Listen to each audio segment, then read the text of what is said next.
Test की preparation कैसी हो गई सबकी टेस्ट की प्रिपरेशन?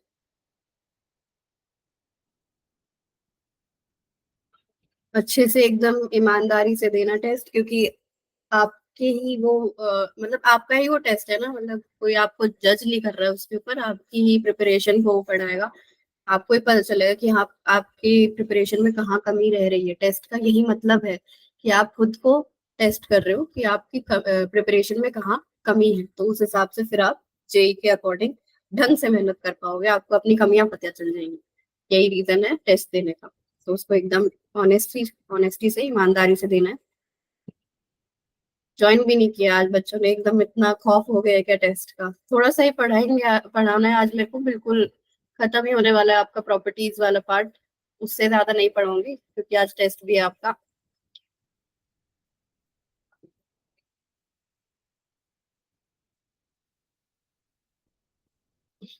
स्क्रीन शेयर कर रही हूँ मैं।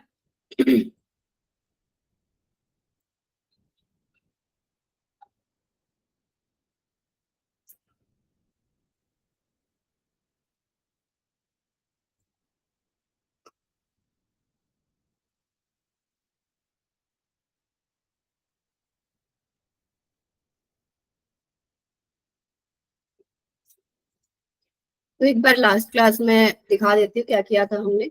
कैटालिटिक प्रॉपर्टीज डिस्कस करी थी कि D block elements mostly catalyst के फॉर्म में यूज होते हैं, क्योंकि उनकी ऑक्सीडेशन स्टेट जो है वो अलग अलग रह सकती है, तो उस हिसाब से कॉम्प्लेक्स वो उस हिसाब से बना सकते हैं, जो भी उनकी रिक्वायरमेंट होगी वो पूरी कर सकते हैं डी ब्लॉक के एलिमेंट्स। इसलिए मोस्टली वो एज अ कैटलिस्ट यूज हो रहे थे। कलर्ड आयंस की हमने बात कर ली थी, कलर्ड आयंस कौन देते हैं, जिसके अंदर आपको अनपेयर्ड इलेक्ट्रॉन दिखेगा। तो उस हिसाब से अगर हम बात करें, स्कैंडियम 3+, जैसे कि आप यहाँ देख सकते हो ये कलरलेस है। टाइटेनियम 4+ कलरलेस है। Zn2+ कलरलेस है। और कॉपर+1 कलरलेस है। ये चारों आपको दिखेंगे कलरलेस वाले, और बाकी सारे आयंस आप देख सकते हो कलर देंगे।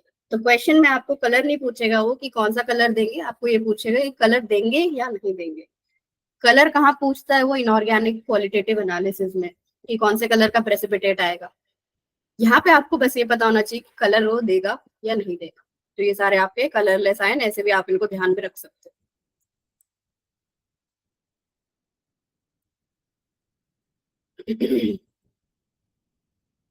उसके बाद हमने कुछ ऑक्सीडेशन स्टेट्स की बात करी थी, क्या क्या ऑक्सीडेशन स्टेट्स दिखा पा रहे हैं।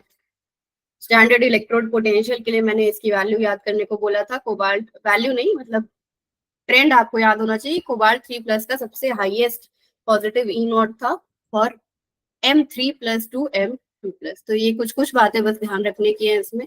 और हम कल ये डिस्कस कर रहे थे कि कॉपर का जो ई नॉट है वो पॉजिटिव आता है, बस कॉपर का ही ई नॉट पॉजिटिव आता है M2+ से M जाने का, बाकी सबका ई नॉट नेगेटिव था। और उसका रीजन क्या था, high negative hydration energy of copper 2+। उसकी हाइड्रेशन एनर्जी इतनी ज्यादा है कि वो जो भी हमने उसको आयनाइजेशन में खर्च करी, एटमाइजेशन में जो एनर्जी खर्च हुई, वो बराबर हो जाती है, बैलेंस आउट हो जाती है हाईली नेगेटिव हाइड्रेशन एनर्जी की वजह से। इसलिए कॉपर 2+ जो है हाईली स्टेबल, मतलब कॉपर 2+ का ई नॉट जो है ज्यादा आया था। उसके बाद मेरे को कॉपर 2+ और कॉपर+1 से रिलेटेड आज एक बात बतानी है, वो मैं यहाँ बता देती हूँ। Disproportionation of copper 1 compounds. जो कॉपर+1 में आपके कंपाउंड्स रहते हैं, वो यूजुअली आपके डिसप्रपोर्शनेट कर जाते हैं कॉपर 2+ में और कॉपर 0 में। डिसप्रपोर्शनेशन का मतलब यही था, एक ही एलिमेंट का ऑक्सीडेशन, यहाँ पे +1 से +2 जाने में ऑक्सीडेशन, और उसी का यहाँ पे रिडक्शन, +1 से 0 जाने में रिडक्शन। तो एक ही एलिमेंट का ऑक्सीडेशन और उसी का reduction, this is disproportionation reaction. तो कॉपर+1 के जो कंपाउंड है, ये वाली रिएक्शन आपने इलेक्ट्रोकेमिस्ट्री में भी देखी होगी, इसमें डेल्टा जी कैलकुलेट करने वाला पार्ट आता था। तो उसका रीजन क्या है कि कॉपर+1 से कॉपर+2 और कॉपर में क्यों जाना चाह रहा है, मेन रीजन इसका ये कॉपर 2+ है। कॉपर 2+ की इतनी ज्यादा स्टेबिलिटी है एक्वस सोल्यूशन की, क्योंकि उनकी हाईली नेगेटिव हाइड्रेशन एनर्जी रहती है, इसलिए stability of copper 2+ is more than कॉपर+1। एक्वस सॉल्यूशंस की अगर हम बात करें, अगर एक्वस होगा ही नहीं तो हाइड्रेशन एनर्जी कहाँ से आएगी? तो हाईली नेगेटिव हाइड्रेशन एनर्जी होती है कॉपर 2+ की, इसलिए स्टेबिलिटी जो है कॉपर 2+ की ज्यादा रहती है एक्वस सॉल्यूशंस में, क्योंकि अच्छी खासी हाइड्रेशन एनर्जी वहां पे रिलीज हो रही है। तो ये बात आप ध्यान रखोगे कि कॉपर 2+ के aqueous salts are more stable than copper +1, इसलिए वो डिस्प्रपोर्शनेट कर जाता है कॉपर 2+ और कॉपर में। और कॉपर क्यों? क्योंकि उसका रिडक्शन पोटेंशियल हमने देखा पॉजिटिव आ रहा था, तो वो कॉपर में रिड्यूस्ड फॉर्म में जो है रहने की टेंडेंसी है। उसके बाद कॉपर का जो ये पॉजिटिव ई नॉट आया, अब हम पॉजिटिव नेगेटिव कल डिस्कस कर रहे थे, हम पॉजिटिव नेगेटिव जो कल डिस्कस कर रहे थे, हम बोल रहे थे H+ के कंपैरिजन में, H+ का 0 वोल्ट था, H+ का 0 वोल्ट था, H+ टू H2 जाने का ई नॉट, तो उसी कंपैरिजन में हम कल पॉजिटिव नेगेटिव जो है डिस्कस कर रहे थे। तो कॉपर का पॉजिटिव ई नॉट आया, इसका मतलब रिडक्शन टेंडेंसी दोनों में से किसकी ज्यादा होगी? H+ से H2 जाना ज्यादा प्रेफरेबल होगा या कॉपर 2+ से, या कॉपर 2+ से कॉपर जाना ज्यादा प्रेफरेबल होगा? इसका ई नॉट हमें पता है 0 वोल्ट, इसका ई नॉट हमें पता है 0.34 वोल्ट। दोनों में से रिडक्शन पोटेंशियल जिसका ज्यादा होगा वो ज्यादा टेंडेंसी रखेगा रिड्यूस होने की, तो इनमें से ज्यादा टेंडेंसी रिड्यूस होने की किसकी है? Copper 2+ to copper. हाँ जी, बिल्कुल सही। तो इसी वजह से अगर हम किसी वीक एसिड के साथ या किसी डाइल्यूट एसिड के साथ जब रिएक्शन कराते हैं, यहाँ पे जैसे HCl के साथ कॉपर की रिएक्शन कराते हैं, तो कोई भी आपको रिएक्शन देखने को नहीं मिलती, क्योंकि कॉपर यहाँ पे ऑलरेडी रिड्यूस्ड फॉर्म में है, H यहाँ पे H+ में है, तो ये नहीं होगा कि वो H+ को H2 में कन्वर्ट कर दे और हमें हाइड्रोजन गैस रिलीज होती हुई नजर आ जाए। लेकिन जो भी बाकी एलिमेंट्स है कॉपर के अलावा, उन सबका नेगेटिव वो था रिडक्शन पोटेंशियल, तो इस वजह से वो हाइड्रोजन गैस जो है रिलीज करा देते हैं, मतलब बाकी एलिमेंट्स की रिएक्शन ये एसिड के साथ MX और H2 गैस वहां पे रिलीज होती हुई आपको नजर आ जाती है। ऐसा नहीं है कॉपर नहीं देगा, कॉपर देगा H2 गैस, लेकिन जब बहुत ज्यादा हाईली हम ऑक्सीडाइजिंग एसिड्स यूज करेंगे, बहुत इनकी कंडीशंस भी होती है हॉट, कॉन्सेंट्रेटेड, इतनी एक्सट्रीम कंडीशंस हम रखें तब जाके ये हाईली जो ऑक्सीडाइजिंग एसिड्स हैं, नाइट्रिक एसिड और sulphuric acids, they are oxidising acid, ये सामने वाले को ऑक्सीडाइज कर ही देते हैं, इनकी है इतनी कैपेसिटी। तो यही कुछ एसिड्स है जो कॉपर के साथ जो है H2 गैस आपको रिलीज करते हुए नजर आएंगे, और कोई एसिड अगर आप लोगे तो आपको H2 गैस रिलीज होती हुई नहीं नजर आएगी। लेकिन बाकी जो भी एलिमेंट्स हैं वो तो नेगेटिव पोटेंशियल रखते ही है, वो तो हमेशा हमेशा H2 गैस रिलीज करवाएंगे। इनका बस स्पेशल केस ध्यान रखोगे, कॉपर H2SO4 और नाइट्रिक एसिड इसी के साथ H2 गैस रिलीज करता है, और किसी एसिड के साथ वो नहीं करेगा। क्वेश्चन इसका इस टाइप में आ सकता है कि 4 ऑप्शन आपको दे देगा, 4 मेटल दे देगा, तो पूछ लेगा इनमें से कौन सा H2 गैस रिलीज करेगा, मैंने HCl के साथ रिएक्ट करा दिया, तो मतलब कौन नहीं करेगा, तो आपका आंसर क्या हो जाएगा? कॉपर। इस टाइप से क्वेश्चन इस टॉपिक से बन सकता है। उसके बाद एक ये छोटी सी चीज रह गई थी कल, stability of higher oxidation state in 3D series, जो हम हायर ऑक्सीडेशन वाले कंपाउंड्स की बात कर रहे थे, जैसे यहाँ पे Mn2O7 है, यहाँ पे +7 में ये है, और ये यहाँ पे ये +4 में ये, तो स्टेबिलिटी जो है ऑक्साइड्स की ज्यादा होती है फ्लोराइड से, ऑक्साइड्स की ज्यादा होती है फ्लोराइड से, जैसे कि Mn2O7 और MnF4। यहाँ पे आप MnF7 नहीं बना सकते, ये चीज नहीं बना सकते क्योंकि बहुत ज्यादा स्टेरिक हिंड्रेंस हो जाती है, इसलिए जो +7 आपको हाईएस्ट ऑक्सीडेशन स्टेट जो नजर आ रही है मैंगनीज की, वो ऑक्सीजन के साथ यहाँ पे नजर आ रही है। ऑक्सीजन की खास बात क्या है कि वो मल्टीपल बॉन्ड्स यहाँ पे फॉर्म कर सकता है, डबल बॉन्ड यहाँ पे फॉर्म कर सकता है, इसलिए अगर आप एक ऑक्सीजन भी लगा रहे हो तब भी उसके ऊपर +2 आ गया, ठीक है। तो कम ऑक्सीजन लगाने पे भी ज्यादा ऑक्सीडेशन स्टेट हम अचीव कर पाते हैं ऑक्सीजन लगाने पे। फ्लोरीन हमें 7 फ्लोरीन यहाँ पे लगाने पड़ेंगे, बहुत ज्यादा 7 एटम्स एक साथ हो जाएंगे तो बहुत ज्यादा स्टेरिक हिंड्रेंस हो जाएगी, वैसे ही थोड़ी अनस्टेबिलिटी आ जाएगी सिस्टम में। तो MnF4 तक आप देख सकते हो जब फ्लोरीन लगा रहे हो, लेकिन ऑक्साइड्स के केस में आप हाईएस्ट ऑक्सीडेशन स्टेट +7 तक देख सकते हो। वरना कल हमने एक ऑक्सीफ्लोराइड की भी बात करी थी, उससे भी अचीव कर सकते हो, क्योंकि ऑक्सीजन की खास बात it can form multiple bond या फिर डबल थॉट्स। उसके बाद ये प्रॉपर्टी नेक्स्ट, जो अभी तक हमने कुछ प्रॉपर्टीज पढ़ ली, नेक्स्ट प्रॉपर्टी ट्रांजिशन मेटल की, कि उस वो जो है एलॉयज फॉर्म कर सकते हैं। एलॉय क्या है? अगर हम किसी मेटल को किसी मेटल या किसी मेटलॉइड या किसी नॉन मेटल के साथ ब्लेंड करा दें तो आपका एलॉय जो है वो फॉर्म होता है। या तो मेटल हो सकता है, सेम हो सकता है, डिफरेंट मेटल हो सकता है। सेम तो हो जाएगा तो क्या ही वाला है, डिफरेंट मेटल, या कोई मेटलॉइड मतलब सिलिकॉन, जर्मेनियम, वो वाले जो एटम्स है, एलिमेंट्स जो है मेटलॉइड, या फिर कोई भी नॉन मेटल के साथ अगर आप किसी मेटल को ब्लेंड करा रहे हो then they will form alloy. तो एलॉय का फायदा क्या है बनने का? More stiffness, lighter in weight, हल्के रहते हैं, इजी टू शेप रहते हैं, करोजन से रेजिस्टेंस मिलता है, high strength to weight ratio मिलता है। स्ट्रेंथ टू वेट रेशियो मतलब हल्के वेट में भी आप ज्यादा स्ट्रेंथ अचीव कर सकते हो, इसी चीज का मतलब है high strength to weight ratio. हल्की चीज में भी ज्यादा स्ट्रेंथ आपको मिलेगी अगर आप कोई एलॉय फॉर्म करते हो। तो ये कुछ खास बात है एलॉय की, ये आपको थोड़ी दिमाग में रखनी है कि अच्छी खासी स्टिफनेस हो जाती है, lighter in weight, easy to shape. ठीक है, तो ऐसे जैसे चार ऑप्शन दे के आपको पूछ सकता है कि इसमें से एलॉय की प्रॉपर्टी कौन सी नहीं है। अगर बोल दे कि नॉट इजी टू शेप या फिर लो लो स्ट्रेंथ टू वेट रेशियो, तो इस चीज में कंफ्यूज नहीं होना है, थोड़ी सी प्रॉपर्टीज अपने दिमाग में रखनी है। उसके बाद ये कुछ एग्जांपल एलॉय के, ब्रास और ब्रॉन्ज हो गया आपका एलॉय के एग्जांपल। तो एलॉय ये बना रहे हैं ट्रांजिशन मेटल्स, इसके पीछे रीजन क्या है? ये आपका मेटेलिक स्ट्रक्चर है, जो ब्लू कलर के एटम्स दिख रहे हैं आपको, ये मेटल के एटम्स है जो ट्रांजिशन मेटल है। तो अब ये जो ट्रांजिशन मेटल्स हैं और ये जो रेड है, ये दूसरा मेटल जिसके साथ भी एलॉय बना रहे हैं वो वाला मेटल है, ये रेड वाला, अदर मेटल्स, रेड वाला, और ये मेटल ब्लू वाला। तो यहाँ पे इनकी जो रेडियस है वो ऑलमोस्ट सिमिलर रहते हैं ट्रांजिशन मेटल्स के। तो सिमिलर अगर रह रहे हैं तो इससे क्या है कि अगर हम एक एटम निकाल के दूसरा उसमें फिट कराना भी चाहें तो कोई प्रॉब्लम नहीं आती, इजीली हम उसको रिप्लेस कर सकते हैं। इसी प्रॉपर्टी की वजह से आप कह सकते हो कि एलॉयज बनाना जो है आसान है ट्रांजिशन मेटल्स में, क्योंकि उनके रेडियस जो है ऑलमोस्ट सिमिलर से रहते हैं। इजीली रिप्लेस किया जा सकता है एक मेटल को दूसरे मेटल, मतलब उसके मेटेलिक स्ट्रक्चर में से एक मेटल को दूसरे मेटल से इजीली रिप्लेस किया जा सकता है।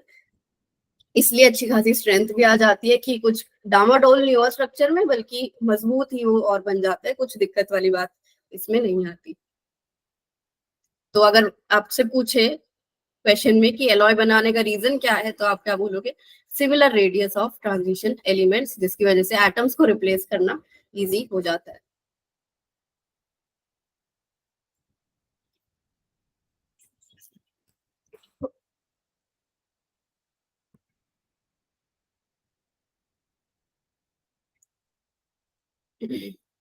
उसके बाद एलॉयज को कैटेगराइज किया हुआ है फेरस एलॉय और नॉन फेरस एलॉय में। नाम से ही पता चल रहा है, फेरस मतलब जिसके अंदर आयरन प्रेजेंट होगा, नॉन फेरस में जिसमें आयरन प्रेजेंट नहीं होगा। तो फेरस को भी अब उसमें आयरन, कार्बन और ये सारे ट्रांजिशन मेटल्स, क्रोमियम के साथ, वेनेडियम के साथ, टंगस्टन के साथ, मोलिब्डेनम के साथ, इन सब के साथ इसका एलॉय जो है बना सकते हैं। अब उसमें भी कार्बन के बेसिस पे दो तरह से डिवाइड कर देते हैं। अगर कार्बन की परसेंटेज 0.1 से कम है तो उसको आयरन एलॉय बोल देते हैं, और अगर कार्बन की परसेंटेज 0.1 से ज्यादा है तो उसको स्टील एलॉय बोल देते हैं। नॉन फेरस अलॉय जिसमें आयरन नहीं है, फॉर एग्जांपल ब्रास और ब्रॉन्ज आपके बहुत इंपॉर्टेंट एग्जांपल है। अगर उसमें आयरन नहीं है तो क्या है वो अभी मैं नेक्स्ट स्लाइड पे दिखाती हूँ। बाकी आपको ये चीज इतना ध्यान रखने की जरूरत है नहीं, क्योंकि मैंने इस पे कोई क्वेश्चन देखा नहीं। जो मतलब मैं जिस बुक से आपके लिए लेके आती हूँ उसमें 43 ईयर्स के कुछ क्वेश्चन है, तो उसमें मेरे को कोई ऐसा क्वेश्चन दिखा नहीं कि 0.1 से ज्यादा कम। बाकी इजी ही है, मतलब 0.1% से ध्यान रखना है, आयरन एलॉय और स्टील एलॉय याद कर सकते हो तो अच्छी बात है, वरना इस पे कभी क्वेश्चन पूछा नहीं है। उसके बाद एक chromium steel, vanadium steel example है आपके एलॉयज के, जो एलॉय व्हील्स लगवाते हैं कार में। कोई अगर बोल रहा है मैं एलॉय व्हील्स लगवा के आया हूँ, तो क्या लगवा के आया है? वो बेसिकली क्रोमियम स्टील लगवा के आया है गाड़ी में। वेनेडियम स्टील एग्जांपल है वेनेडियम का एलॉय का। ये रहे आपके पूरे एलॉयज, ब्रास के, ब्रॉन्ज के। इंपॉर्टेंट है ये ब्रॉन्ज किस एलॉय का, किस कंपोनेंट का बनता है, ये आपको याद होना चाहिए, ब्रास और ब्रॉन्ज का। उसके बाद गन मेटल, पहले तो यही देख लो। कॉपर और टिन से बनता है आपका ब्रॉन्ज, ब्रास बनता है आपका कॉपर और जिंक से। कॉपर तो दोनों में ही कॉमन है, क्या अलग है? टिन और Zn। लेकिन अगर आप इनके नाम पे जाओ ध्यान से देखो, याद करने के तरीके को अगर आप सोचो, यहाँ पे ब्रॉन्ज में जेड आ रहा है लेकिन जिंक जो है वो ब्रास में आ रहा है, उल्टा सिस्टम है। यहाँ पे ब्रास में ऐसा आ रहा है लेकिन टिन जो है वो ब्रॉन्ज में है, तो थोड़ा उल्टा सिस्टम यहाँ पे रहता है, थोड़ी कंफ्यूजन रहती है याद करने में, लेकिन अगर आपको याद ही है तो बहुत अच्छी बात है। उसके बाद ये जो वेनेडियम स्टील का एग्जाम्पल पीछे दिखाया था, वेनेडियम होता है इसमें 0.2 से 1%। परसेंटेज आपको याद करने की कोई जरूरत नहीं है, बिल्कुल भी आपको कोई जरूरत नहीं है रेशियो या परसेंटेज याद करने की, बस आपको एलिमेंट्स याद होने चाहिए किस किस से बनता है। उसके बाद ये सारे भी याद करने की जरूरत नहीं है। जैसे 14 कैरेट गोल्ड में देखो, गोल्ड, सिल्वर, कॉपर, ये सब मिला के 14 कैरेट का गोल्ड बनाते हैं, क्योंकि अगर 24 कैरेट का 100% गोल्ड वो बनाएंगे तो इतना ज्यादा सॉफ्ट होता है कि अगर आप इसको पहनोगे तो ये इजीली मुड़ जाएगा, टूट जाएगा।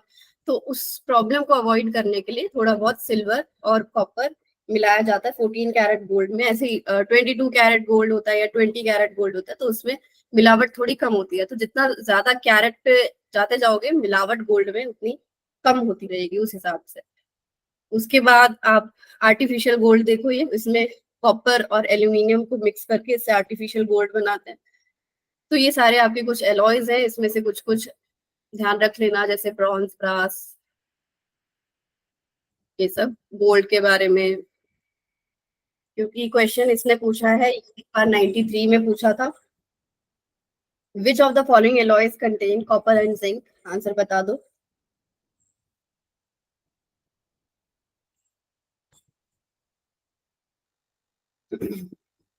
ऑप्शन बी, जिसपे मैं स्ट्रेस कर रही थी ज्यादा, ब्रास और ब्रॉन्ज पे, ऑप्शन बी यहाँ पे ब्रास, कॉपर और जिंक का एलॉय। तो एक बार इसने ये पूछा है तो कुछ और एलॉय भी पूछ सकता है, तो इसलिए थोड़ा सा दिमाग में रखना है इस चीज को। नेक्स्ट आपकी कुछ मैग्नेटिक प्रॉपर्टीज की हम बात कर लेते हैं। जैसे ये एक फ्रीली अटैच्ड, एक थ्रेड से अटैच्ड है, एकदम फ्री है, कोई इसमें टेंशन टेंशन वगैरह नहीं लगा हुआ है, इधर उधर का कुछ भी कोई फोर्स नहीं लगाया, एकदम फ्रीली इसमें अंदर कोई ट्रांजिशन मेटल डाला हुआ है। यहाँ से अगर उसके ऊपर मैग्नेट ला रहे हैं तो आप देख सकते हो वो अट्रैक्ट हो रहा है टुवर्ड्स मैग्नेट। तो ये क्या प्रॉपर्टी है अट्रैक्ट होने की। सब्सटेंसेस को 3 कैटेगरीज में हम डिवाइड करते हैं। स्लाइड शो में इतने गिले चाहते हैं इसमें। सब्सटेंसेस को हम 3 कैटेगरीज में डिवाइड करते हैं, डायामैग्नेटिक, पैरामैग्नेटिक और फेरोमैग्नेटिक। डायामैग्नेटिक सब्सटेंसेस वो जो रिपेल होते हैं अप्लाइड फील्ड से, अगर मैग्नेट यहाँ से हम लेके आते हैं और वो रिपेल होते हैं मतलब दूसरी तरफ भागते हैं अगर, तो उसको बोलते हैं हम कि डायामैग्नेटिक सब्सटेंस उसके अंदर प्रेजेंट रहा होगा। पैरामैग्नेटिक जो अट्रैक्ट हो रहे हैं, जैसे कि आप इस इमेज में देख सकते हो, ये कोई पैरामैग्नेटिक सब्सटेंस होगा। उसके बाद फेरोमैग्नेटिक भी एक पैरामैग्नेटिक का ही टाइप है, बहुत एक्सट्रीम फॉर्म ऑफ अगर पैरामैग्नेटिज्म हो तो उसको फेरोमैग्नेटिक बोलते हैं। इसको हम कोऑर्डिनेशन में डिटेल में देखेंगे, अभी के लिए आप डायमैग्नेटिक और पैरामैग्नेटिक ही समझो। Many transition metals are paramagnetic, उसके पीछे रीजन क्या है,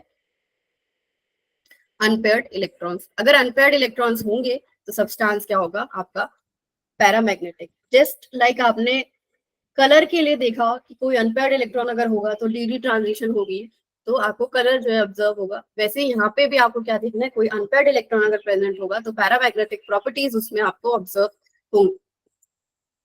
फॉर एग्जाम्पल क्रोमियम में देखो 6 अनपेयर्ड इलेक्ट्रॉन्स है, तो ये आपका क्या हो गया, पैरामैग्नेटिक। मैंगनीज में 5 अनपेयर्ड इलेक्ट्रॉन्स यहाँ पे, तो ये भी क्या हो गया आपका, पैरामैग्नेटिक। जिंक में 0 अनपेयर्ड इलेक्ट्रॉन्स, तो क्या हो गया ये, डायामैग्नेटिक। ठीक है, तो इस टाइप से पैरामैग्नेटिक और डायामैग्नेटिक सब्सटेंसेस में हम कैटेगराइज कर सकते हैं। अब एक टाइप का क्वेश्चन तो आपका ये बनता है कि पैरामैग्नेटिक है या डायामैग्नेटिक है, या तो डायरेक्ट वो ये पूछ सकता है, या फिर वो नेक्स्ट क्या पूछ सकता है, हाँ, और एक ये चीज कि अगर अनपेयर्ड इलेक्ट्रॉन्स बढ़ेंगे तो पैरामैग्नेटिक नेचर उसका बढ़ेगा। उसके पीछे ये रीजन देखो, कोई अगर इलेक्ट्रॉन है तो या तो वो अपनी एक्सिस पे स्पिन कर सकता है, या फिर वो, मतलब दोनों काम करता है, न्यूक्लियस के अराउंड भी घूमता है और अपनी एक्सिस पे भी वो स्पिन करता है। जो आपने एटॉमिक स्ट्रक्चर में एमएस की बात करी थी, स्पिन क्वांटम नंबर की, प्लस हाफ माइनस हाफ, वो क्या था कि अपनी एक्सिस पे वो स्पिन कर रहा है और न्यूक्लियस के अराउंड भी वो घूम रहा है। तो इस तरीके से जो है आपके मैग्नेटिक प्रॉपर्टीज कुछ जनरेट हो रही हैं इलेक्ट्रॉन के अंदर।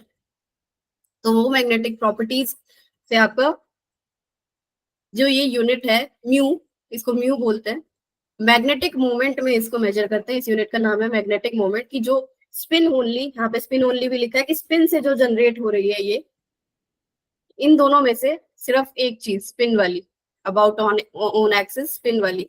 दूसरी जो चीज है वो आपके एडवांस्ड उसमें आ जाती है, या आपको थोड़ा ध्यान नहीं रखना। स्पिन ओनली मैग्नेटिक मोमेंट ही आपके सिलेबस तक सीमित रहेगा। तो स्पिन ओनली मैग्नेटिक मोमेंट निकालने का ये फॉर्मूला होता है हमारे पास under root N into N plus two, where N is the number of unpaired electrons. अगर अनपेयर्ड इलेक्ट्रॉन्स आपके ज्यादा होंगे, इसीलिए बोल रहे हैं कि मैग्नेटिक मोमेंट आपका ज्यादा होगा। और इसकी यूनिट्स क्या होती है, बोहर मैग्नेटॉन, पीएम से इसको रिप्रेजेंट करते हैं। तो अगर आपके अनपेयर्ड इलेक्ट्रॉन ज्यादा होंगे तो एन एन की वैल्यू ज्यादा होगी, एन की वैल्यू ज्यादा होगी तो म्यू की वैल्यू आपकी ज्यादा आएगी। तो ये फॉर्मूला आपको ध्यान रखना है। तो मतलब बेसिकली आपको टाइप 2 क्वेश्चन क्या बन जाता है, ये म्यू कैलकुलेट करने का पूछ लेता है।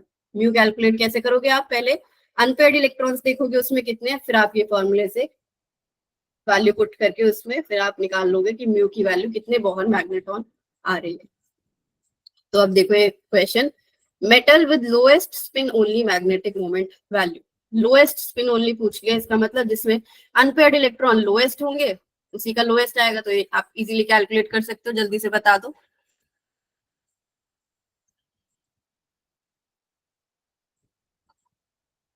जिसमें लोएस्ट अनपेयर्ड इलेक्ट्रॉन होंगे वही आपका आंसर हो जाएगा लोएस्ट मैग्नेटिक मोमेंट का।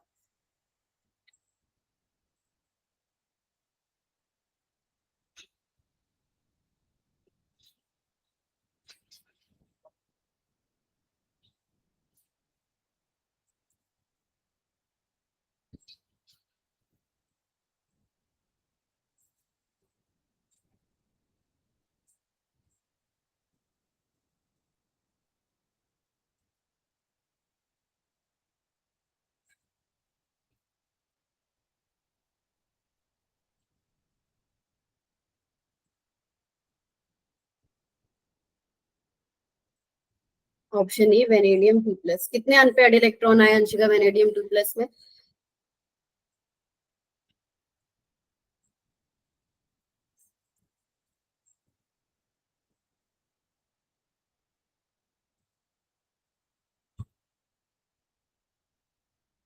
इसकी इलेक्ट्रॉनिक कन्फिग्रेशन वेनेडियम की क्या होती है, D3S2 स्कूटी वी। तीसरे नंबर पे आता है तो D3S2। अब V2+ है तो 2 इलेक्ट्रॉन निकाल देंगे तो क्या बचा, D3। तो अनपेयर्ड इलेक्ट्रॉन आपके आ गए 3। निकल 2+ D8S2 होता है निकल, 2 इलेक्ट्रॉन निकाल दिए तो D8 बचा। अब इसमें अगर अनपेयर्ड इलेक्ट्रॉन देखने तो 1 2 3 4 5 6 7 8, ये इसकी ऑर्बिटल डायग्राम हो गया। वो डब्बे मैंने ड्रॉ नहीं किए, डायरेक्ट इलेक्ट्रॉन ड्रॉ करे। तो 2 अनपेयर्ड इलेक्ट्रॉन आ गए यहाँ पे निकल 2+ में। Next chromium 2+। क्रोमियम में क्या होता है, D5S1, ये इसकी खास इलेक्ट्रॉनिक कन्फिग्रेशन। 2 इलेक्ट्रॉन इसमें से निकालेंगे तो हो जाएगा D4। तो 4 अनपेयर्ड इलेक्ट्रॉन यहाँ पे आ गए। आयरन 2+ हो गया आपका D6S2, 2 निकाले तो D6।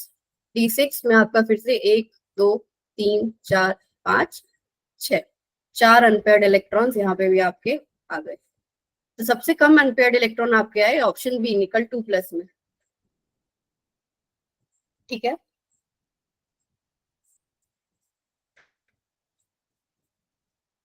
जैसे ही आपका D5 से जो है कॉन्फ़िगरेशन बढ़ती है ना आगे, D5 से जो भी आगे बढ़ रही है, D6 D7 D8 D9 D10 तो नहीं, ये वाले जो भी बचे हैं ना इनको आप ऐसे ड्रॉ करके देख लिया करो ताकि आपको अनपेयर्ड इलेक्ट्रॉन्स की वो पता चल जाए वैल्यू। वरना फिर कंफ्यूजन ही रहेगी, आंसर गलत ही होता जाएगा। तो अगर आप ऐसे डब्बे ड्रॉ करके करना चाहो तो ऐसे कर लेना, वरना डायरेक्ट आपकी इतनी प्रैक्टिस हो जाए कि आप बिना डब्बे ड्रॉ करे ड्रॉ कर पाओ, तो आप ऐसे करके देख लेना। वरना विद टाइम आपको ये भी याद हो जाएगा कि D6 आप ऐसे दिमाग में ही ड्रॉ कर लोगे D6 को कि हाँ ऐसे 5 इलेक्ट्रॉन्स मैंने बनाए, उसके बाद छठा इलेक्ट्रॉन पेयर करा दिया, कितने बचे आपके, 4 अनपेयर्ड इलेक्ट्रॉन बचे। तो इस टाइप से आप इन क्वेश्चंस को कर सकते हो अनपेयर्ड इलेक्ट्रॉन देख। अब ये देखो, the spin only magnetic moment in Bohr magneton for free titanium 3+, vanadium 2+, कैंडियम 3+ ions.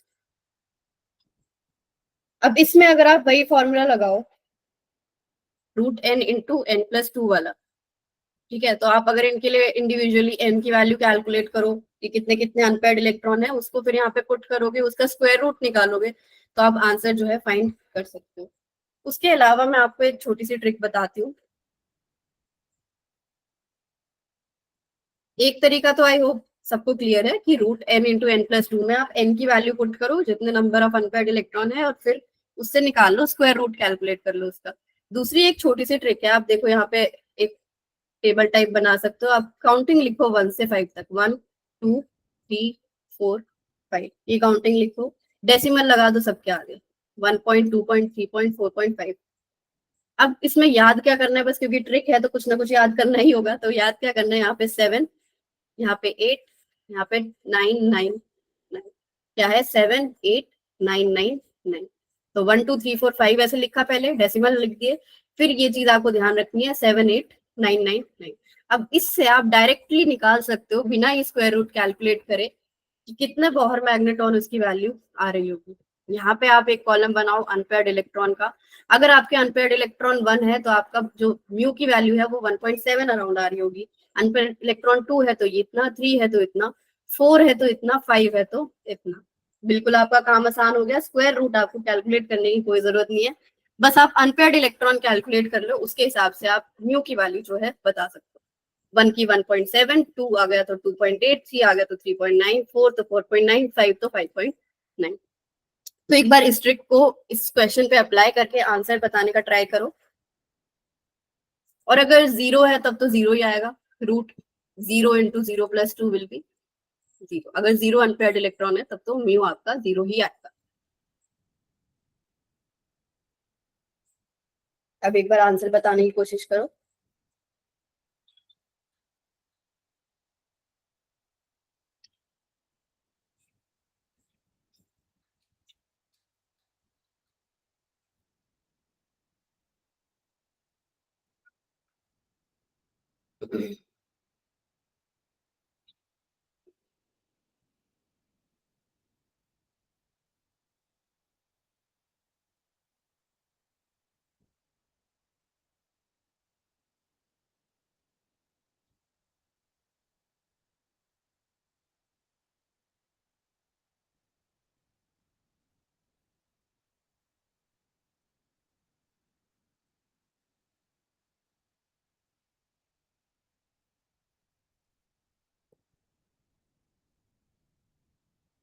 Option C 1.730 3.87, इसमें बच्चे ऑप्शन सी तो, सी और डी तो आपके ऐसे ही एलिमिनेट हो रहे हैं, क्योंकि स्कैंडियम 3+ का 0 आएगा, तो लास्ट में जो 0 0 है इनमें से आपका आंसर आना चाहिए। एक बार फिर से चेक करो, स्कैंडियम 3+ का 0 आएगा क्योंकि इसमें 0 इलेक्ट्रॉन्स है डी में। अब एक बार इनमें से चेक कर लो बस आप, क्या वैल्यू आ रही।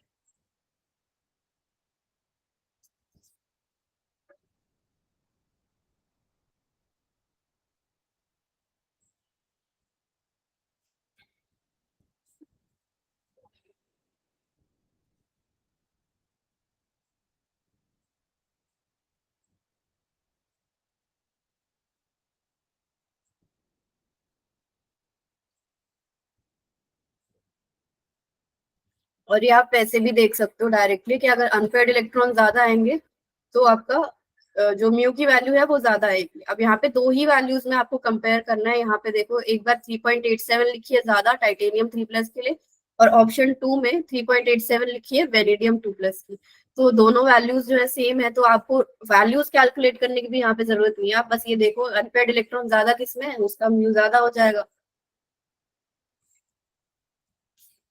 क्योंकि ये दोनों ऑप्शंस तो आपने ऐसे एलिमिनेट कर लिए स्कैंडियम 3+ से। ऑप्शन ए कह रहे हो, टाइटेनियम चौथे नंबर पे आता है 21 22 23 24, तो D4S2, नहीं सेकंड नंबर पे आता है, सॉरी D2S2, 4 इलेक्ट्रॉन इसमें टोटल, उस हिसाब से मैंने कंफ्यूज कर लिया। तो टाइटेनियम 3+ में हो गया आपका D1, एक अनपेयर्ड इलेक्ट्रॉन, वेनेडियम 2+ में तीसरे नंबर पे आ रहा है तो D3S2, तो D3 हो गया, 3 अनपेयर्ड इलेक्ट्रॉन आ गए, और इसमें आपका एक अनपेयर्ड, तो टाइटेनियम की वैल्यू कम आएगी आपकी और वेनेडियम की वैल्यू ज्यादा आएगी, क्योंकि वेनेडियम में ज्यादा अनपेयर्ड इलेक्ट्रॉन है, तो आपका ऑप्शन हो जाएगा बी। समझ आया? अनपेयर्ड इलेक्ट्रॉन्स ही तो देख रहे हैं,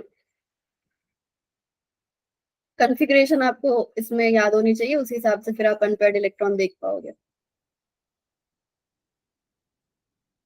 ये वाला क्वेश्चन ट्राई करो. Consider the hydrated ions of this the correct order of their spin only magnetic moment is.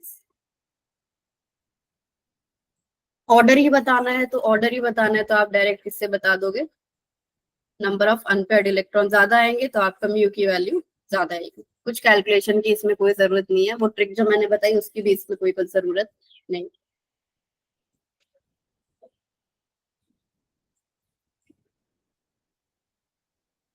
और एक चीज अभी हमने लास्ट क्वेश्चन में भी देखी, स्कैंडियम 3+. देखते ही आपकी आंखों के सामने क्या आना चाहिए, 0 अनपेयर्ड इलेक्ट्रॉन्स इसमें है, D0 ये कॉन्फ़िगरेशन है.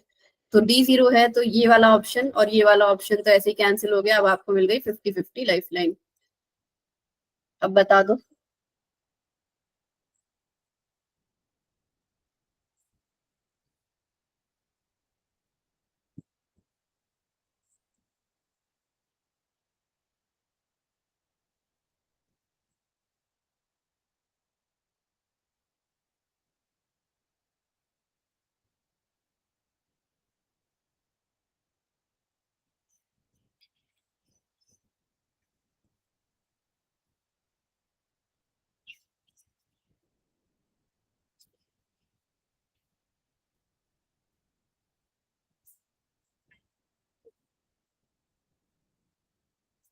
Option B 3+, vanadium 2+, titanium 2.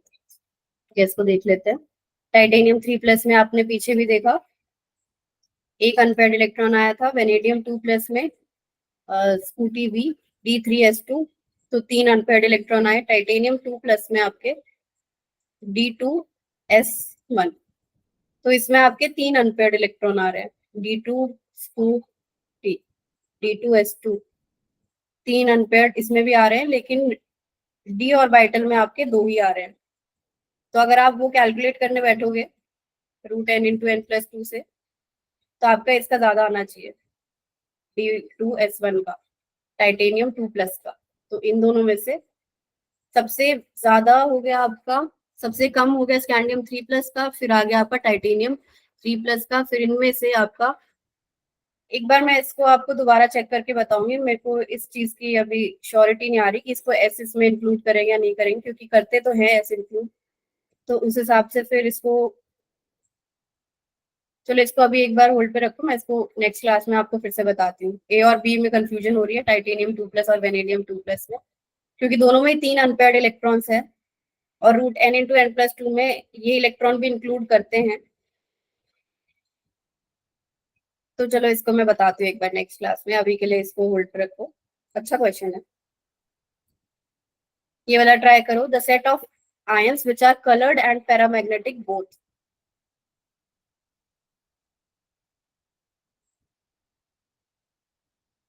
हाँ, वेनेडियम 2+ और टाइटेनियम 3+ दोनों में ही 3 अनपेयर्ड इलेक्ट्रॉन है. तो एक बार मैं इसको नेक्स्ट क्लास में ही बताती हूँ.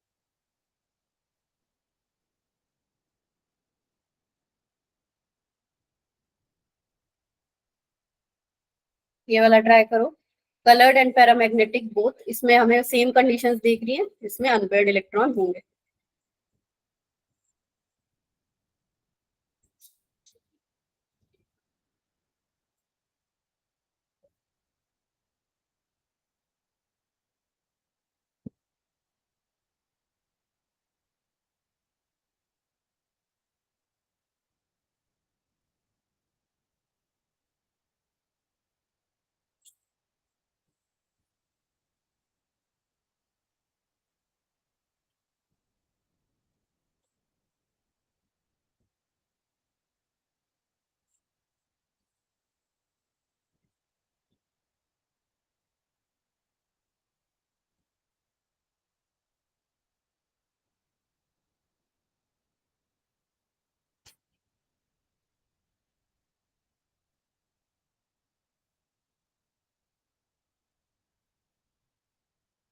देखो, आप इस क्वेश्चन में ऑप्शन एलिमिनेशन से भी जा सकते हो. जैसे आपको कुछ कलरलेस आयंस मैंने बताए थे, scandium 3+, Zn 2+, copper +1, titanium +4.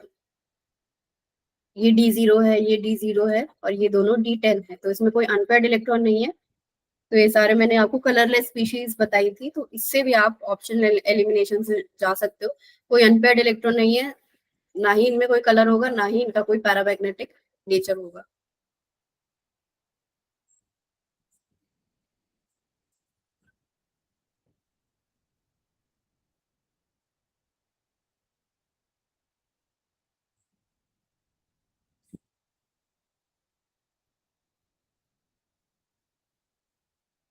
Option D, Ni2+Mn+7Hg।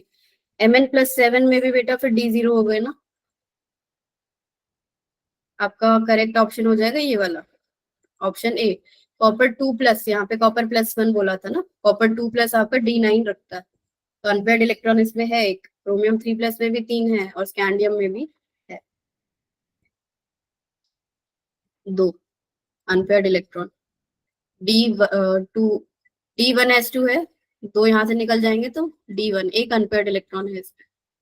ये तो ऑप्शन ए आपका हो जाएगा। यहाँ पे Mn+7 आपको ध्यान दो थोड़ा, 7 इलेक्ट्रॉन्स तो मैक्सिमम है ही उसकी कैपेसिटी, भैया आप सारे निकाल दिए तो फिर D0 ही बन गया। क्या यहाँ पे आप Mn+7 भी अगर ऐड करना चाहो तो कर लो, वरना ये चीजें जो होती हैं ये एकदम रटने वाली नहीं होती, इस पे थोड़ा सा अपना लॉजिक भी साथ के साथ अप्लाई करना है, वरना आपके क्वेश्चन ऐसे ही गलत हो जाएंगे। नेक्स्ट इनकी प्रॉपर्टी है ट्रांजिशन मेटल्स की to form complex compounds. Complex compounds क्या है, ये मेटल बीच में आपका और चारों तरफ से ये कुछ स्पीशीज से सराउंडेड है, इन स्पीशीज को बोल रहे हैं लीगेंड। ये लीगेंड क्या हो सकते हैं आपके, नेगेटिवली चार्ज हो सकते हैं या फिर कोई न्यूट्रल स्पीशीज हो सकती है, जैसे मेटल के साथ बाइंड कर रही है। इस टाइप के कॉम्प्लेक्स को बोलते हैं, इस टाइप की कंपाउंड को बोलते हैं कॉम्प्लेक्स कंपाउंड। इसी के बारे में हम कोऑर्डिनेशन में और डिटेल में पढ़ेंगे। तो ये आपको कुछ ऐसे लिखे हुए दिखते हैं, इसमें से ये हो गया आपका मेटल, आयरन, और ये जो साइनाइड आपको दिख रहा है ये है आपका लीगेंड, इसी को लीगेंड बोल रहे हैं। नेगेटिवली चार्ज स्पीशीज या फिर कोई न्यूट्रल स्पीशीज भी इसके साथ हो सकती है।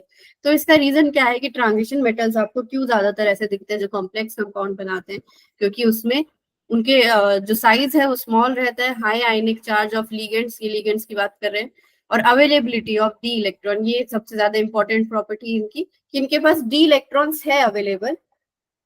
हाँ, कॉम्प्लेक्स का मतलब जोड़ना या फिर बाइंड करना, बिल्कुल सही। तो ये इनका मेन रीजन है, अवेलेबिलिटी ऑफ डी इलेक्ट्रॉन, जिसकी वजह से ऐसे कॉम्प्लेक्स कंपाउंड्स बना सकते हैं, क्योंकि उनके पास इलेक्ट्रॉन्स हैं एक्स्ट्रा, जिसके साथ वो इस तरह से मेटल के साथ वो इस तरह से ऐसे बाइंड कर सकते हैं लीगेंड्स के साथ। तो ये जैसे आपको रेड कलर का यहाँ पे दिख रहा है, ये रेड वाले अलग लीगेंड है, ये ब्लू वाले अलग लीगेंड है।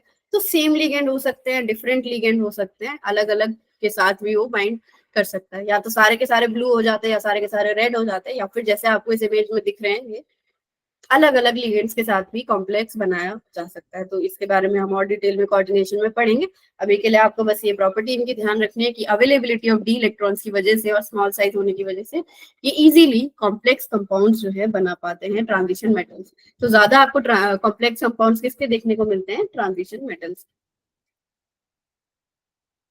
और इनकी नेक्स्ट प्रॉपर्टी ये इंटरस्टिशियल कंपाउंड्स। इंटरस्टिशियल कंपाउंड्स क्या है, ये आपके ग्रीन कलर से मेटल का स्ट्रक्चर बना हुआ है पूरा, बीच में जो आपको एक खाली स्पेस दिखाई दे रहा है इसको बोलते हैं वॉइड। अब ये जो वॉइड्स हैं यहाँ पे कोई भी इस साइज के मतलब छोटे साइज के एलिमेंट्स आके एटम्स आके बैठ सकते हैं, for example hydrogen, carbon, nitrogen. तो इस स्पेस में आके बैठने की वजह से क्या हुआ, ये जो नया टाइप का कंपाउंड बना इसी को बोल रहे हैं इंटरस्टिशियल कंपाउंड। ये आयनिक भी नहीं होते, ये कोवेलेंट भी नहीं होते, ये स्टोइक्योमेट्रिक भी नहीं होते, नॉन स्टोइक्योमेट्रिक के कंपाउंड्स होते हैं।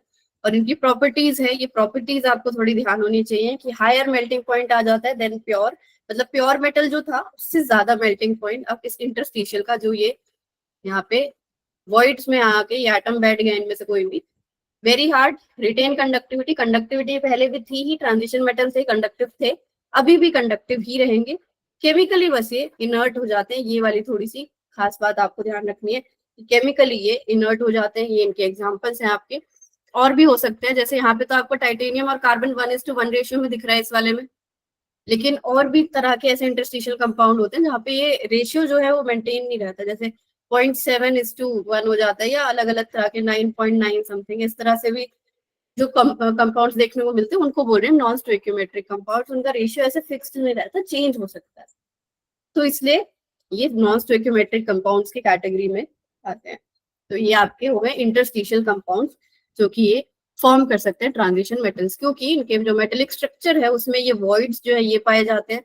इसमें ये इम्प्योरिटी आके घुस सकती है हाइड्रोजन कार्बन नाइट्रोजन की, क्योंकि इनका साइज जो है इसी साइज के बराबर रहता है जो इसमें वॉइड्स रहते हैं। तो इसलिए ये यहाँ पे बनने की पॉसिबिलिटी रहती है और बनते भी हैं interstitial compounds.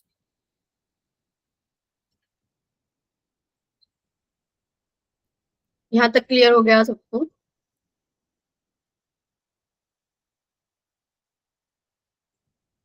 Physical properties, chemical properties जो जनरल हमने पढ़नी थी वो सब हमने पढ़ ली। अब बस ये कुछ क्वेश्चन है 5-7 मिनट में जल्दी से आप इन्हें कर लो, फिर हम क्लास को ओवर करते हैं। जैसे कि ये क्वेश्चन ट्राई करो, spin only magnetic moment of M2 plus ion Z is equal to 27। Z is equal to 27 का मतलब क्या कंफिग्रेशन उसकी होगी? D7S2। M+2 कर दिया तो मतलब D7। तो एक बार आप कैलकुलेट करके बता दो जल्दी से क्या इसकी स्पिन ओनली मैग्नेटिक मोमेंट की वैल्यू आएगी। Number of unpaired electrons √n × n+2, या फिर आप जो मैंने ट्रिक बताई थी वो यूज करके, जिससे भी आपको कंफर्टेबल लगे।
D7S2 अगर आप ऐसे ड्रॉ करो, ये D7, 5 और 2 7 इलेक्ट्रॉन, तो 3 आपके अनपेयर्ड इलेक्ट्रॉन आ गए। तो वो जो मैंने बताया था 1 2 3 वाला, तो 3 में कितना आपका मैग्नेटिक मोमेंट हो जाएगा? 3 पॉइंट, अब यहाँ पे था 7 8 9, 3.9 अराउंड आपका आ गया मैग्नेटिक मोमेंट। ठीक है, बिल्कुल 1 मिनट नहीं लगना था इस क्वेश्चन में, ऐसे डायरेक्टली आप निकाल सकते। 3.8 या 3.9 बिल्कुल सही अंशिका, बहुत बढ़िया।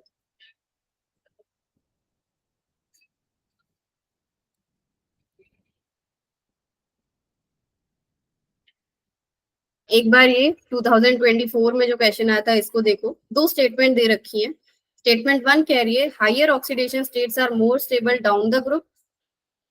स्टेटमेंट 2 कह रही है copper can not liberate hydrogen from weak acids.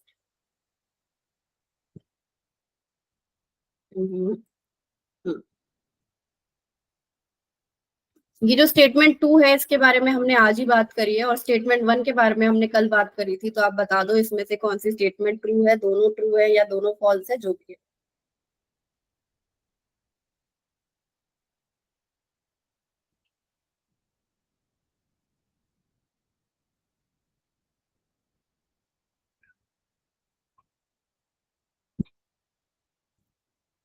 इस वाले के बारे में जो हमने कल बात करी थी, जैसे मैंने वो दिखाया था कि आयरन आपका +8 में नहीं बन पाता, लेकिन उसके नीचे जो आते हैं Ru, वो आपके +8 में बन जाते हैं। ये आपको मैंने हिंट दे दिया, और ये तो आपको ध्यान होना चाहिए, आज ही हमने इसके बारे में बात करी थी।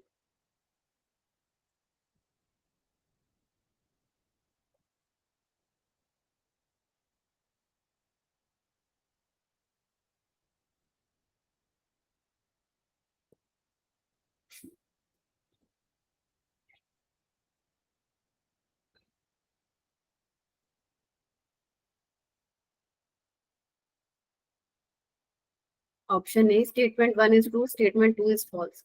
नहीं बेटा, स्टेटमेंट 1 तो ट्रू है ही, ठीक है, स्टेटमेंट 2 भी तो ट्रू है। Copper can not liberate hydrogen from weak acids, ये कॉपर का ई नॉट जो है वो पॉजिटिव था।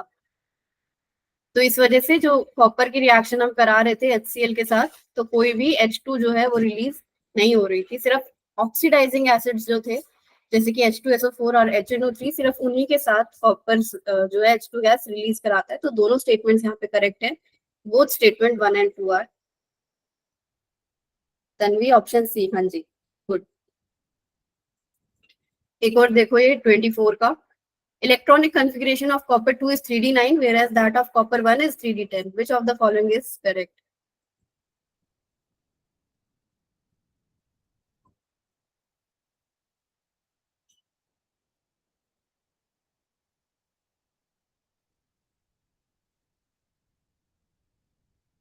इसका भी आज ही डिस्कशन किया था, कॉपर 1 और कॉपर 2।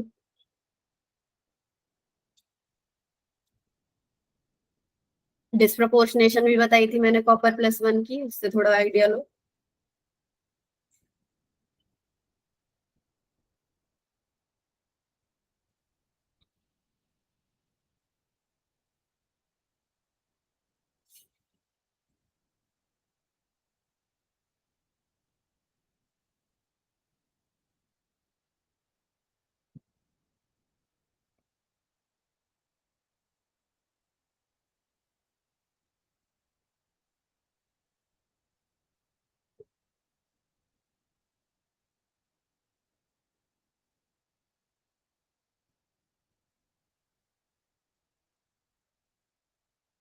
कॉपर प्लस 1 डिस्प्रपोर्शनेट कर रहा था कॉपर 2 में और कॉपर 0 में, तो इसलिए हमने बोला था कॉपर 2 प्लस की स्टेबिलिटी जो है ज्यादा रहती है because of highly negative hydration energy, इसलिए कॉपर 2 इज मोर स्टेबल।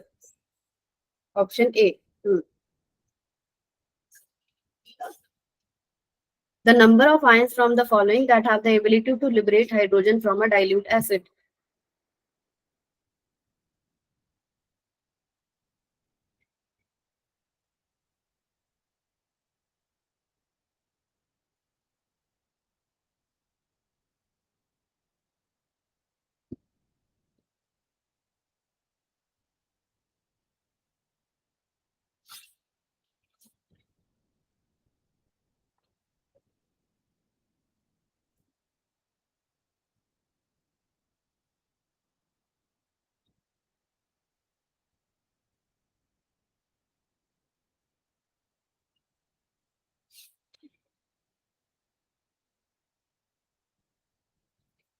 कितने इसमें से आयंस ऐसे हैं जो हाइड्रोजन गैस रिलीज करवा सकते हैं किसी डाइल्यूट एसिड में से?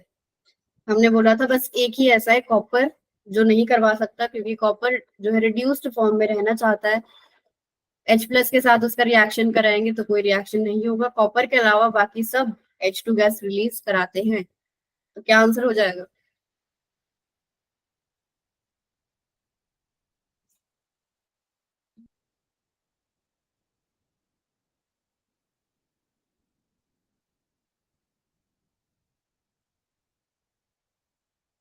अब तो बता दो, कॉपर के अलावा मैंने बोला सब करवाते हैं H2 रिलीज।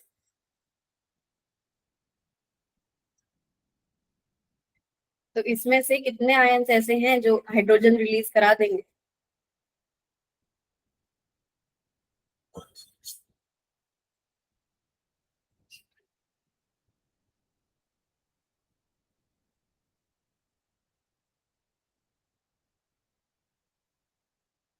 ऑप्शन सी, तीनों ही करा देंगे, कॉपर के अलावा सारे तीनों करा देंगे H2 release.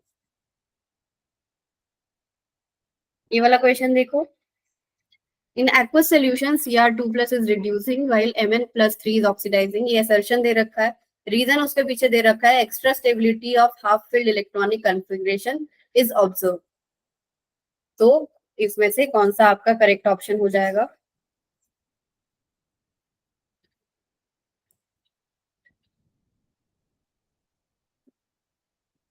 Cr2 plus reducing है, इसका मतलब क्या है, वो खुद ऑक्सीडाइज होना चाहेगा Cr2 प्लस से Cr+3 जाना चाहेगा, और Mn+3 ऑक्सीडाइजिंग है, इसका मतलब वो खुद रिड्यूस होना चाह रहा होगा। Mn+3 से वो Mn+2 में जाना चाह रहा होगा। तो इसके पीछे क्या ये रीजन है हाफ फिल्ड वाला, इन दोनों के पीछे?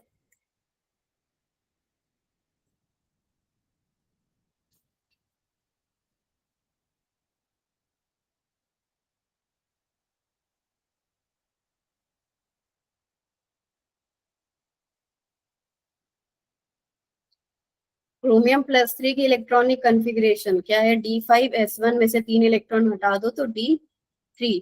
क्या D3 हाफ फिल्ड है?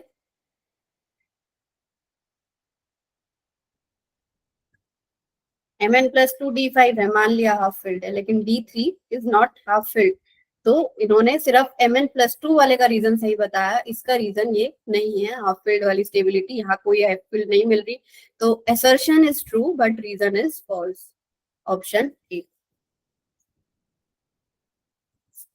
Which of the following statements are correct about zinc, cadmium, mercury?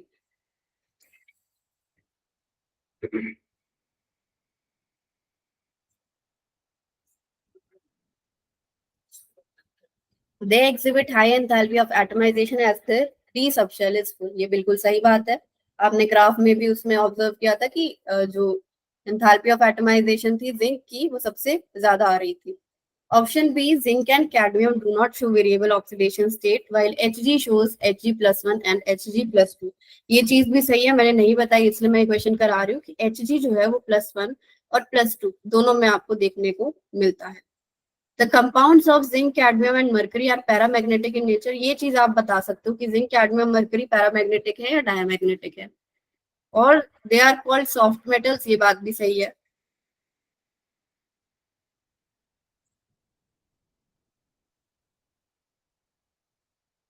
They are called soft metals. Oh sorry, option A मैंने गलत बता दिया। एंथैल्पी ऑफ एटमाइजेशन हाई नहीं थी इनकी, वो ज्यादा थी ionisation enthalpy. Enthalpy of atomisation यहाँ लिखा है, वो तो अनपेयर्ड इलेक्ट्रॉन्स पे डिपेंड करता है, तो इनकी लीस्ट आती है, तो ये वाला स्टेटमेंट गलत हो जाएगा। बताया भी नहीं किसी ने। एंथैल्पी ऑफ एटमाइजेशन किस पे डिपेंड कर रही थी? अनपेयर्ड इलेक्ट्रॉन्स पे। यहाँ पे तो कोई अनपेयर्ड इलेक्ट्रॉन है ही नहीं, तो इनकी एंथैल्पी ऑफ एटमाइजेशन हाई नहीं होती। ऑप्शन ए इनकरेक्ट हो जाएगा। ऑप्शन सी आप बता दोगे, पैरामैग्नेटिक है, डायमैग्नेटिक है? ऑप्शन डी कह रहे हो, बी और डी। हाँ, गुड। ऑप्शन डी, बी और D, because they are diamagnetic, क्योंकि इसमें कोई भी अनपेयर्ड इलेक्ट्रॉन नहीं है, तो ऑप्शन डी हो जाएगा, बी। और ये भी बता दो जल्दी से, choose the correct option having. चलो कोई बात नहीं, इसको होमवर्क में दे देती हूँ मैं, थके थके लग रहे हो बहुत ज्यादा। ये 2-3 क्वेश्चन है सिंपल सिंपल से, ये आप होमवर्क में ट्राई कर लेना।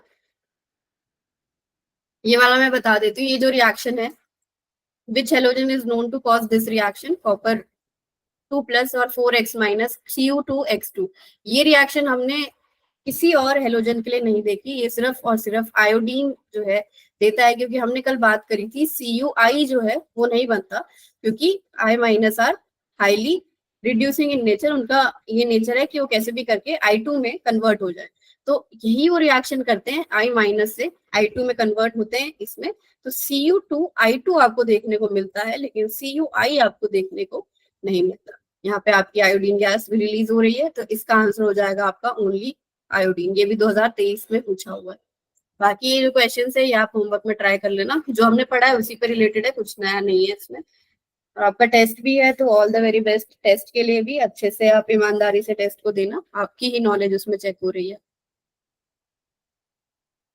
बाकी आगे का हम कंटिन्यू करेंगे बाद में, क्योंकि अब कंपाउंड स्टार्ट हो जाएगा। टेस्ट कितने बजे? टेस्ट तो आपको ओपन है 11 बजे तक रात को, आप जब भी 3 घंटे फ्री हो आपको टेस्ट दे सकते हो।